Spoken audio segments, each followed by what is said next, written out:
Hey, what's up guys? This is Astranox. In this video, I'm going to be talking about Briar Witch Iseria. This will be a build guide. Well, it's going to be a guide with builds that you can go for with this hero. I'm going to be pulling for her on my first account. Actually, I do have the resources because I'm gonna pity for her instead of Arbiter Vildred. Yes, I'm going with this hero instead of Arbiter Vildred. I have Arbiter Vildred on my account number 3 anyways, so it's all good. So this is what she's gonna look like in game. That's her animation. Yo, it's beautiful. I love her character design. It's so dark, man. It is so dark. That is with her normal expression. The link will be in the description of this website, E7 Herder, how to access this page. And that's with the angry expression. Look at, man, the animation, like so much work was put into it. It's beautiful. Smile, sad, panic, and special number 1 and special number 2. You get those when you hit like friendship level 10 with this hero. So let's jump on to her character stats and let me talk about that. Go over her skills. Let's go over, I'll talk about the mechanics, how things work, why you should be potentially pulling for this hero. Why would you have her in your roster? Maybe she's gonna be helping you out. But yeah, let's jump on to that. I'm super hyped, man, about this hero. If you still haven't noticed, though. I also do have her damage multipliers, guys. Thanks to YufineThrowaway on Reddit. The link is in the description as well. So, if you want to see her backstory, go check out the official Epic 7 video under their YouTube channel. The link is also in the description. But here we go here. A Dark Ranger, man. I still remember the days when I was playing Dota, you know, Dota with the Drow Ranger. I mean, just thinking about it, man, such good times. Anyways, definitely, man, I'm super hyped about this hero, super hyped. Okay, that's what she looks like during, that's one of the frames in her skill 3 animation, which are definitely awesome. And yeah, that's a close-up here. And here are her stats. Oh man, look at that speed, 114 speed. Yes, Rangers, like they have a higher speed. It's quite normal. And her attack is almost 1200, 1182. And her survival is decent, actually. Pretty high defense. Health is, you know, over 5000. Not bad survival there. The effectiveness is very welcome from the Awakening as well, because she does have debuffs, and her debuffs are extremely powerful, man. Her whole kit is quite insane for a damage dealer. Let me repeat, for a damage dealer. So the team memory imprint is 10.8% attack. It will not affect herself. And that's at triple S, and her self-memory imprint of 18% will be nice to work toward. Like as a free-to-play player, you just dump your unknown slate, or you could be using a green Iseria to be to power it up as well. Her skill number 2. Oh man, that's a passive. This increases her hit chance by 35%. This counters. This will be great, man. So good to just the last minute, you know, just like climbing in arena or like world arena when there's like a lot of heroes with evasion. Just think about all the thieves with Moonlight Dreamblade. Think about Assassin Cartouche on top of it. That's 35% evasion. You counter that with her 35% hit chance. Beautiful. You don't have to worry anymore about wearing the 3-star artifact Oath Key unless you're trying to push her hit chance higher to counter you know, Mirsa, Remnant Violet, to name a few. And a successful attack inflicts additional damage to the enemy. This works the same way as Riengar's special drink, the 5-star artifact of Seaside Bellona, the limited artifact. The only issue is it's not that big of a deal. If the attack misses, if she misses the attack, the additional damage will not trigger. But with Riengar's special drink, it does work on a miss, by the way, and you can stack Riengar's special drink with her passive for some higher damage. So additional damage increases proportional to the caster's attack, and the way it works is based on 30% of her attack, and it's hidden, it's in the game files, it penetrates 70% of the target's defense. In the data mine from YufineThrowaway, in the description of the video, I linked it. They don't talk about, maybe it was updated, about the 70% defense penetration, which is how Riengar's special drink actually work. And the damage numbers, the additional damage numbers, are very similar to what I'm seeing when I'm using Seaside Bellona with Riengar's special drink. So it has to be working like that as well. Okay, let's move on here. Her skill number 3. This thing is completely out of this world. She's a damage dealer. This attacks everyone. Only a 4-turn cooldown. It's a 4-turn cooldown. Attacks everyone, dispels all buffs. All of them. Not 1, not 2, all of them. And after skill ups, you got 85% chance each to decrease defense and make the targets unable to be buffed for 2 turns. Very, very powerful debuffs. Attack break cuts the attack in half. Unable to be buffed, debuff. Well, I mean, they can't get buffed. Like, think about all the stuff you're countering with that. Not only like buffs applied by support heroes, but also artifacts. Like Moonlight Dreamblade cannot get the attack buff. Alexa's Basket, they cannot get the greater attack buff. They cannot get the crit chance buff. Whatever, any buff, it will be blocked unless they cleanse that. And the Soul Burn, she's got damage increase as well. So her multiplier for this is not the Soul Burn, just the normal damage on this is 195%. 195% with her base attack. Dark Element, that means she's not at elemental disadvantage. The fact that she has 35% hit chance is extremely powerful. Extremely powerful. And she's got 18% attack from her self-memory imprint. Very, very good. Soul Burn, only 10 souls, and that's huge because when you bring one Tagil's Ancient Book, you might have another damage dealer that requires 10 souls as well. So that's good that it's not 20, but that's usually the case. The increased damage, is usually 10 souls. It's not like an extra turn, 20 souls type of deal. So the damage multiplier with the Soul Burn goes up to 247%. That is also very nice. Now, the only thing is that from the skill ups, instead of getting the usual like 30% damage increase, or sometimes it goes up to 35, 40, 45%, even 50% damage increase. I think Fire Sermia has like 50% damage increase. But this is only, let's see here, 15 plus 5, yeah, 20% damage increase because she's got the effect chance increase, which is actually very powerful. Now, let's talk about the damage first. Let's see the screenshots here. This is pulled from the official hero preview video that I link in the description. Look at the damage. This is the AoE damage from skill number 3. Soul Burn, she's getting pushed with auxiliary lots.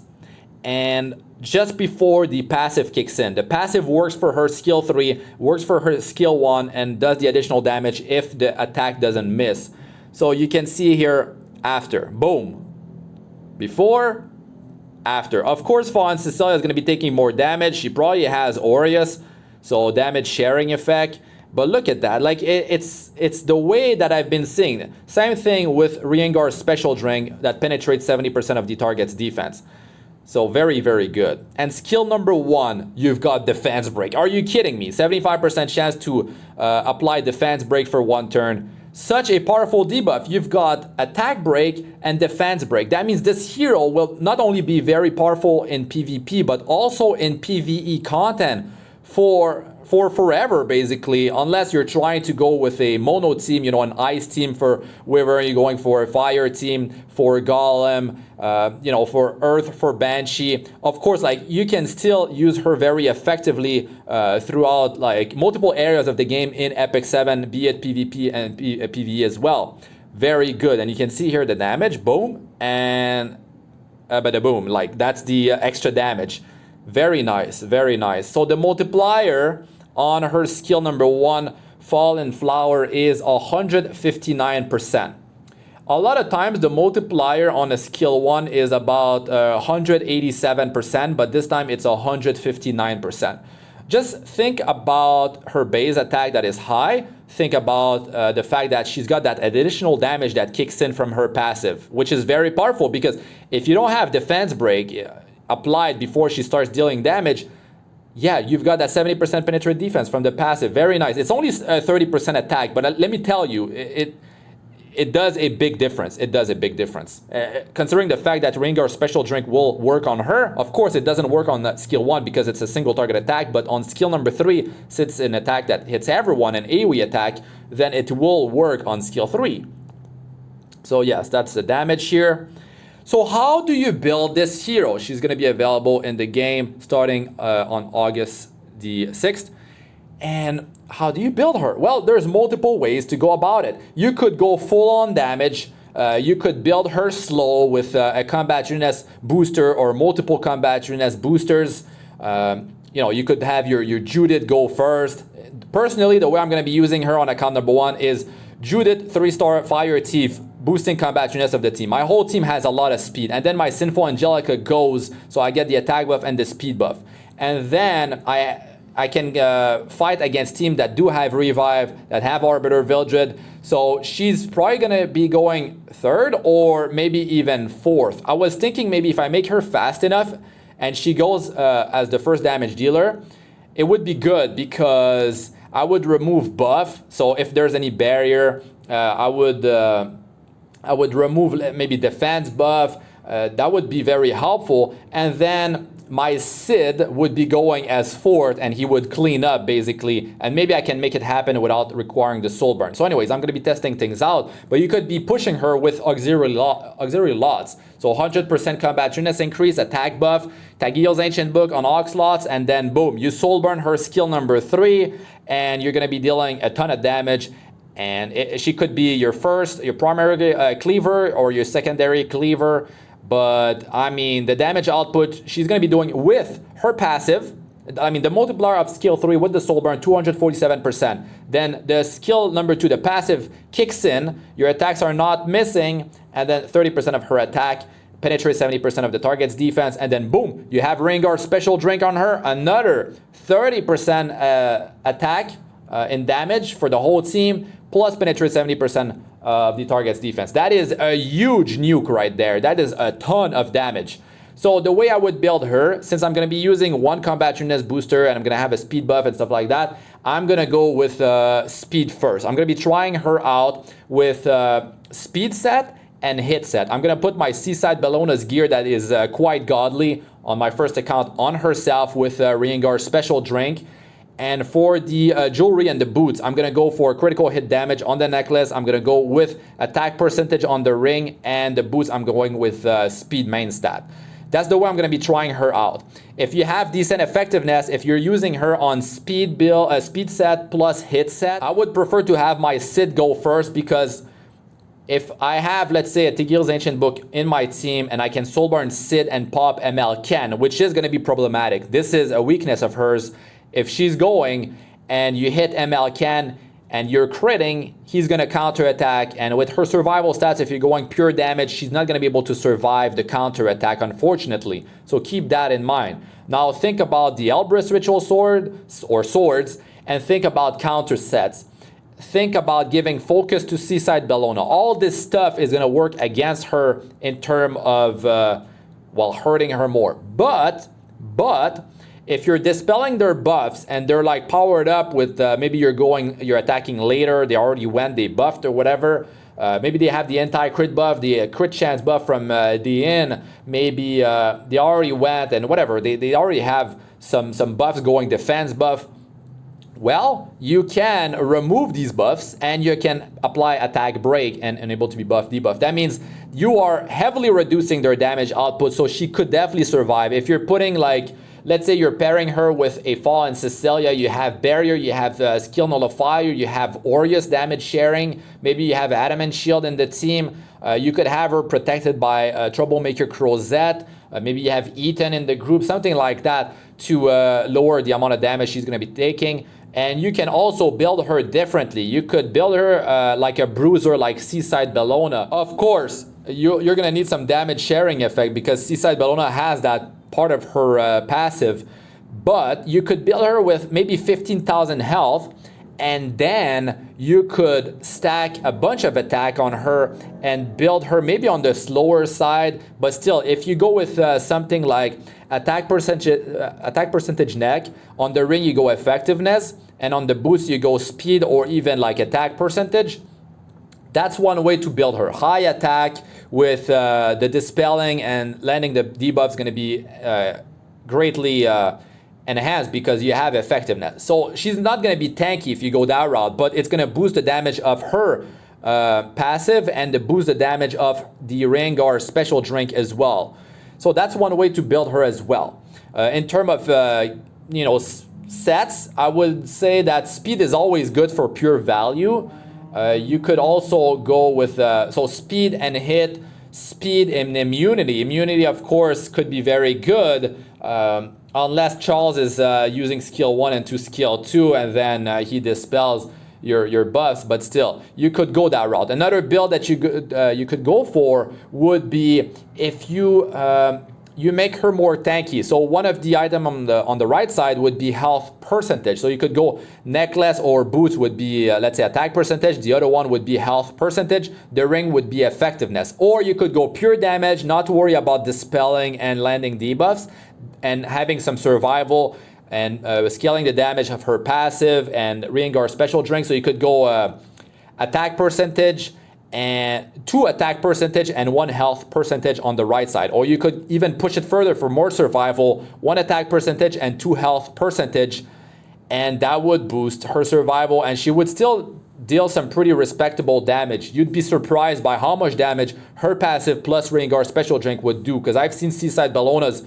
with 15,000 health that are dealing a ton of damage because of Rengar special drink, and even out of like the skill multiplier of the skill. And if defense break is applied on the enemy team, of course, like it makes things much more simple, and you're going to be able to deal just a ton of damage still, even though she doesn't have crit chance or crit damage built into her substats or gear on the main stat on the right side. You could also pair her with Challenger Domino, which would boost her crit chance from her memory imprint, which would boost her crit chance by 50% from the buff, right? The skill 3 buff. And you could get your crit chance up like that and build her with attack and survival as well, or attack, speed, effectiveness, different ways to go about it. Also, you could have her paired with Tywin. That's attack buff right there. That's if you soul burn Tywin, let's say you dispelled first, that's going to be a bit tricky on that one. You cannot use her for the dispel because you're going to be making her slower. So you could have another dispel. Let's say Bazaar, and he's dedicated to dispelling, and he's built high effectiveness. The Tagir's Ancient Book on him is going to allow you to soul burn Tywin. So you could have defense break on the whole team, and then you're boosting her, you're giving her attack buff and crit chance buff, and she's built with high attack, doesn't even have crit chance. Maybe her crit chance is very low. You could make it happen with 50% crit chance. Tywin's taking care of the rest to bring her to 100%. She's built with high crit damage, high attack, and not that much speed because he's giving her combat readiness as well, and you're pushing combat readiness because of Bazaar. So yeah, and then she would hit like a truck. I mean, a lot of heroes would just destroy the enemy team if defense breaks applied and they have attack buff and critical hit chance buff if they are built properly. So keep all that stuff in mind, different ways to go about it with this hero, different ways to build this hero. And you could definitely go like for PVE, right? For PVE content, you could go with a rage set on her. That would deal a ton of damage considering she has 3 debuffs in her kit, 3 of the most powerful debuffs in the game. Got attack break, defense break, the greatest survival increase from the attack break, the greatest offense increase from defense break, and she's got the unable to be buffed debuff, which plays a big part in PvE as well. When it comes down to bosses or enemies getting like some buffs that are quite ridiculous, like even counter buff is super dangerous. But yes, you can build her on speed, which is the way I'm going to be building her. Speed hit, speed immunity. You could go speed crit. You could go attack hit, attack crit. I mean, you could go rage. You could go destruction for the 2-piece. If it's PvE content, I would go with a hit set to hit 65% effectiveness for Hunt 13. You could be using her in Azmanac Hunt very successfully. I mean, maybe not that successfully. The problem is that you don't want 3 debuffs on the boss. When you land 3 debuffs, all the debuffs will be removed from the boss. So keep that in mind. But she does have an AoE, takes care of the adds. She does have the attack break, which increases your whole team's survival. Enable to buff, debuff, increase survival as well. And then you have even offensive power if they're trying to apply defense buff. You got the defense break on skill 1 as well. The dispelling to remove the frenzy. So it could work in Azmanac Hunt. The problem is if she's at 65% effectiveness, then she's going to be landing her debuffs quite often, which means you're going to hit that 3 debuff. But it's still okay. You could make it happen, especially if you're kind of like over gearing the content. At that point, you can make a lot of stuff happen, even though it's not optimal. But yes, she will be able to take out the adds no problem. If you're with high attack, high crit damage, of course, 100% crit chance. And it's going to be hard to gear for this hero. It's going to be hard to gear for her because she needs a lot of stats. She's very stat hungry, but she will be able to shine even if your gear level is not that high, especially if you're going to be pairing her with an auxiliary lots. Then you don't have to worry about speed. You don't have to worry maybe about so much effectiveness because you're going for pure damage. And then you're just building her with as much attack as possible and as much critical hit damage and crit chance as possible. And she's just going to be hitting like a truck. Now, if the enemy is evading, of course, her skill 2 will not kick in. And that means you're not going to be getting the additional damage. But with Riengar's special drink, you will get that damage portion. So when you're fighting heroes like Remnant Violet, Mirsa, that will be evading still, even if she has the 35% hit chance, you will be able to deal that extra damage because of Riengar's special drink with her skill number 3. Not with skill number 1 though. But if you land an attack, man, they are definitely going down. It's just too much damage. And also, she's dark. Mirsa is light, so that helps there.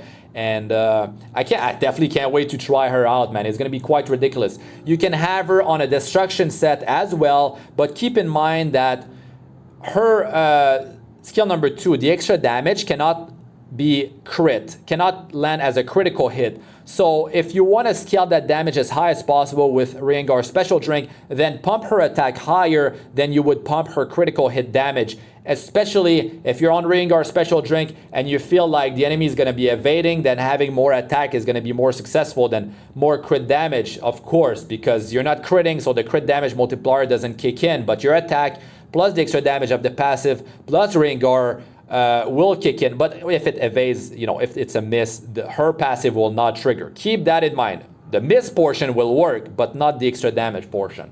Other ways to build this hero, let's say you're going to be pushing her with auxiliary lots and you're farming Wyvern. You have access to a speed set, crit set, and hit set. Then for PvP, you could go triple critical hit set on this hero, or you could be doing a mix of critical hit set and hit set as well to try to increase her effectiveness higher, to take care of, to dispel, to land those debuffs, which are very, very powerful. And you could build her definitely, like I said, different ways. And you could even put her on a counter set. She's got defense break on skill 1. I wouldn't say that's the most effective way to go about it, but it will definitely deal quite a bit of damage if there's a counter that does trigger. So keep that in mind. And you could also build her. Well, lifesteal could work. I mean, not for serious PvP content, to be honest. She's not going to have that much survival unless you could build her with decent survival, mostly with attack, not crit chance and crit damage. But her passive and Riengar's special drink, let us know in the comment section if you know for sure. Does that damage actually increase the lifesteal from lifesteal set? I'm very curious about that. Artifacts that she could be wearing on this hero. I will be jumping in the game to talk about this real quick. And that's how she looks like in the lobby. Very nice. If you're going to be using her in PvE content, it's player versus environment, by the way, if you don't know what it means, and PvP is player versus player. So Bloodstone could definitely be an artifact to wear on her. That would help the survival of your team. You could keep your frontliner alive. You could help your healer, so it's not that hard for keeping the team alive. You could be wearing Song of Stars as well. I mean, target debuff on skill 1. That means she's gonna have 4 debuffs in her kit. Very, very strong. So in terms of PvE content, you could be bringing her in. Yes, as mana con could work. It might be too many debuffs though, and that wouldn't be so good. But she does have the Dispel, and it's on a 4-turn cooldown. The defense break is just going to be very powerful. She's going to be able to take out those ads no problem. And you can definitely be bringing her in other areas. I mean, you could be bringing her in Banshee, but she's not Earth, so the boss is going to be healing. You could be bringing her, yes, in Golem. You could maybe even bring her in Wyvern because she has a lot of debuffs, so it could work. It's just you're going to be giving combat tuneness to the boss. It's not going to be optimal. I would go full on ice if you're struggling with Wyvern instead of bringing this hero. And to me, she feels a bit like a Spectre Tenebria, but her kit is loaded with powerful debuffs. And yes, she's not attacking 2 targets like Spectre Tenebria, but if you're fighting one single target, one boss, then she's definitely going to be doing a ton of damage. And if you pair her even with like Spectre Tenebria, like in PvE content, I don't know, Hell Raid, Abyss, you can do some pretty crazy stuff there. Automated Tower when they released the hard version one day. So yeah, definitely her kit will be extremely powerful unless the boss, you don't want any debuff to be landing on the boss.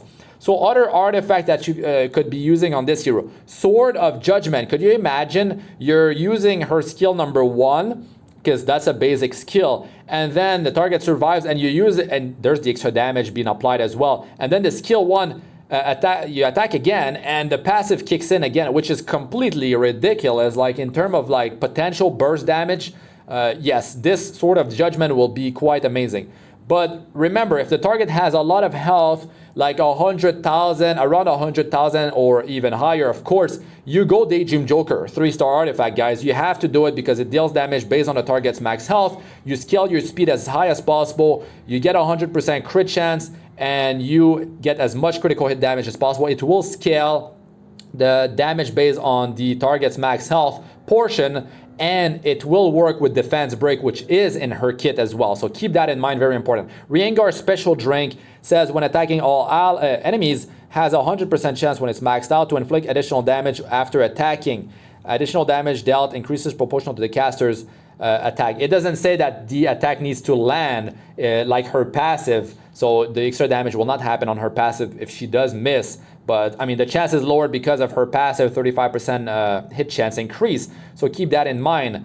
This artifact here, you've got attack increase when an ally makes a critical hit, and it stacks up to 12 times. Did I say triple S? At plus 30. Jesus, when it's fully limit broken. So that could be good for long drawn out battles if the target doesn't have that much health, or you would go with a Daydream Joker. You could even go with Guiding Light. Like you want to increase her survival, this could work. It is a chance. It's not 100% chance, but if you want to have her be like really annoying, maybe you have her built with a high effectiveness and attack percentage on one of the piece of gear on the right side, and the boost is on speed, something like that. Then yes, you could have this. If she's in stealth, she's taking 50% less damage from AoE attacks, which is a form of survival increase, and she cannot be hit by single target attacks. So yes, very nice, and it could work. It could definitely work.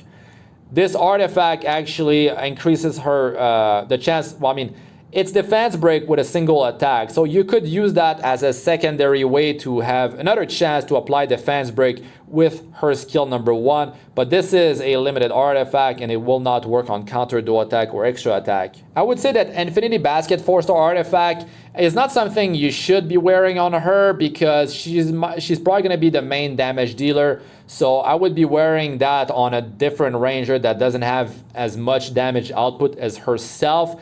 And yes, that could be an artifact to wear on this hero. Not this hero, but another ranger, I would say. Sash I-10, you could wear that, especially in PvP. if you have her not built for pure damage. If you're going pure damage, then you're gonna go like Portrait of the Saviors for increasing your damage as much as possible. And if you want to, if you do have Ringar Special Drink, by all means, I would go with that. But if you don't have it, you would go with Portrait of the Saviors to increase your damage as much as possible. But maybe you need that extra combat readiness boost to have the rest of your team go or something like that, or you can overlap the enemy much more often. Then you could be wearing that on herself, but I wouldn't recommend it. Rosa Argana, you could wear that. I mean, increasing dual attack chance is very good, especially with the defense break on skill 1 and the passive kicking in. And if it's not her turn, she's going to have 30% more attack, which means her passive will be dealing that extra damage as well with 30% attack increase. So if you don't have a Ringar Special Drink, Rosa Argana is definitely an artifact to watch out for and potentially try. I'm curious about how it's actually going to be performing, so I might actually try it out. So in PvE content, you could be using her in any hunt. Like she can work. The one I recommend her in is Azimanak Hunt. The other ones are going to be harder if you do bring her along. I mean, her survival is going to take a hit because she's not countering the element of the zone of the boss. So yes, and in Labyrinth, you can definitely use her. I don't know how much morale she will provide in your team. How is her synergy in terms of morale? But in Asmakalis raid, yes, you can definitely use her in normal and in hell with the portals. After you're down a boss, you can just teleport there, and you don't have to worry so much about morale unless you're trying to get a few fights in to potentially increase your chance to get more trash drops, so more item level 88 gear. But yes, she can definitely help you a ton because she's elemental neutral and she has very powerful debuffs. Her damage will be insane. So yes, Automated Tower, yes. I mean, if you want to speed clear this thing, she's not going to be the best there. But if they release harder levels or hard difficulty, then of course she's going to be very strong there. In Hall of Trials, yes, there's multiple bosses that she's going to be good against, so keep that in mind with her debuffs. But defense break doesn't help during the weaken phase. By the way, guys, the boss doesn't have any defense. That's why you're able to deal so much damage. But outside the weaken phase, yes, defense break will be helpful, so keep that in mind. And the Abyss, of course, she is going to help a lot with her debuffs. Her kit very powerful, so keep that in mind. And Daydream Joker is definitely a key artifact when it comes down to downing bosses floors in the Abyss, because the targets have so much health and you're dealing damage based on the target's max health that it will help a bunch. And of course, like Spirit Altar, you can be using her as a farmer. I wouldn't say she will shine because it's of her AoE, her skill 3 is on a 4-turn cooldown, so there's better heroes for that. 3-star Ice Warrior LENA can speed farm, no animation. Vildred has an animation but still fast. Arbiter Vildred, quite a few heroes are great farmers in the game, and I wouldn't say that she's a great farmer when it comes down to doing as much damage as possible to to clear waves as fast as possible, clear stages as fast as possible. But that hero, can't wait to try her out. I'm very excited, and stay tuned for my showcases of her in PvP and in PvE. When it comes down to, I didn't talk about it, but in where will she shine in PvP? Well, she can shine in arena offense. She can arena defense, not really, because she's just gonna go down too easily. They can just take her out and be done with her. It's not like an Arbiter Vildred with that second life. And her survival, I mean, it's not going to be good enough. You could try it out. Maybe you protect her with Troublemaker Crozet, or Fallen Cecilia, Aureus Adamant Shield, Barrier.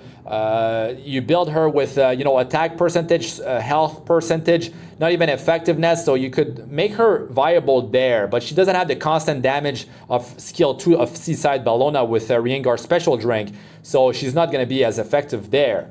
And yes, offense, arena works. Guild War offense definitely works as well. And defense on Guild War, she could work, but I wouldn't say she's going to be the greatest. Still, her kit is very powerful. I'll be trying her out and updating you guys with the results. In World Arena, she's actually going to be quite powerful. If you can have her survival increased if you're not going first, if you're not going to be outspeeding, then you will need to have some decent survival. Maybe you pair her with a reviving hero like Ruel, or like I said, there's multiple layers of protection in your team. Aureus, barrier, there is adamant shield, defense buff, anti-crit buff. All these things will of course increase her survival. And like I said, if you build her with an attack percentage build with survival health percentage increase, or even like a mix of health and defense percentage, if you can have debuff immunity and a cleanser in your team, so you don't have to worry about defense break taking a big portion of your damage mitigation from your defense, then you could have a mix which would increase her effective health. She would have better survival if you build her that way. But overall, that hero will be used in multiple areas of the game. You can invest your MolaGoras into her, drop your unknown slate into her, and boost her memory imprint. She should be a hero that just works for multiple years to come. And that's really it for this one, guys. Thanks for watching. I'm Astranox. Like, comment, and subscribe for more. Press the bell icon to be notified whenever I release a new video. And check out my audio videos. They should be showing up on the screen now. I got playlists of all sorts for PVE and PvP, Arena, Guild Wars, guides, tips, and how-tos, and best floor 62+, as well as best other guides for my early to mid-game players.